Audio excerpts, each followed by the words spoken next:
Hey there, Jared Jones, and we are almost to closing day. So listen to me on this really quick. You do not want to turn your utilities off until the date after closing, okay? You want to end utilities date after closing. You don't want to shut them off on closing day and risk those things being turned off before the buyer's walkthrough is complete. And understand this, 90% of the time, the buyers do their turn on orders on closing day anyways because they don't want to have any loss of power. They have no idea that you're actually turning your shutdowns off on the following day. So very important, you do not want to breach contract. Contract requires that you're going to have them on all the way through closing. They have to be on through walkthrough. If they're off, you're in breach of contract. Not a good thing. Number two, the buyer's walkthrough usually takes about 30 minutes. The buyer and their agent will visit the house, usually the night before closing or on the way to closing itself. And they will basically walk through the property, open all the doors, look in all the cabinets, check the drawers, check the cleanliness, check the garage, the side yard, the backyard, make sure there's no personal belongings left anywhere. Now, additional paint, spare flooring that's in the house already, perfectly fine. You can leave that kind of stuff. But you don't want to go overboard on leaving other items like junk in the side yard, old wheelbarrows and blocks and junk that you never used in the yard. Not unless you've gotten approval already to leave it, okay? You want all of your personal items gone, and again, the utilities on so that there's hot water and the lights and everything else because they're gonna check those things before they go to closing. Now, again, I've mentioned in the past, but make sure it's broom swept clean. That's what the contract calls for.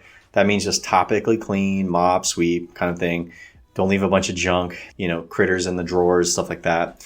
And then lastly, as your agent, myself, my team, we're going to check the closing statement before you sign. Now, let's talk about signing for a second.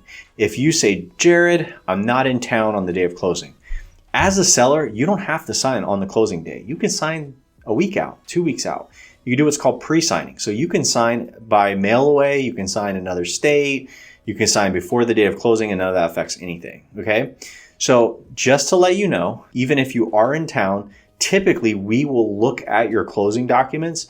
And because really the only thing that really matters as far as your signing is concerned is the closing numbers. So we're going to check the figures and make sure it matches what we agreed on, what the contract says before you go to closing. So that's the main thing. We usually don't go to a seller signing because you're there for 15 minutes, you're signing off on the deed, and then you're leaving. So an agent being there just adds 20 more minutes to the process.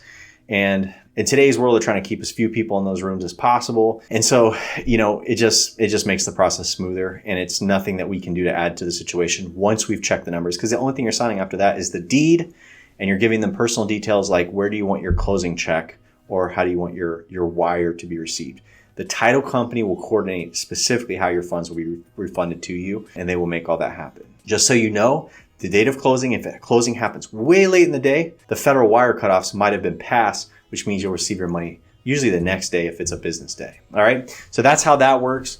If you have any other questions, let us know. We will also make sure we check up on you after the closing, make sure that there's any loose ends that you need our help tying down, let us know. And again, as always, if you know anybody needs help buying or selling, getting award-winning service through the process is super important to us. Doing this video is there to make sure that you can see around the corner and make this process as smooth as we possibly can make it. One last thing I want to bring out is cancel your homeowner's insurance. Get past closing, call your homeowner's insurance. That is a refund that will be due you because those are paid out months in advance, and you should expect a check. The homeowner's company will usually make you do a written statement saying that you're canceling, and so you'll do that, and then you'll get your check. Second thing, if you've had a mortgage on the house that you're selling, if they've been holding an escrow account, you're also going to get a refund check for that. So when you went to closing, you probably paid the property taxes and all that, but yet you've probably been paying that to your lender month after month so that it's due at the end of the year. They're going to send you a refund check that you'll receive usually 2 to 3 weeks after closing. So you'll expect that as well. If you're curious at the amount, call your lender. They'll be glad to tell you. So hope all this helps.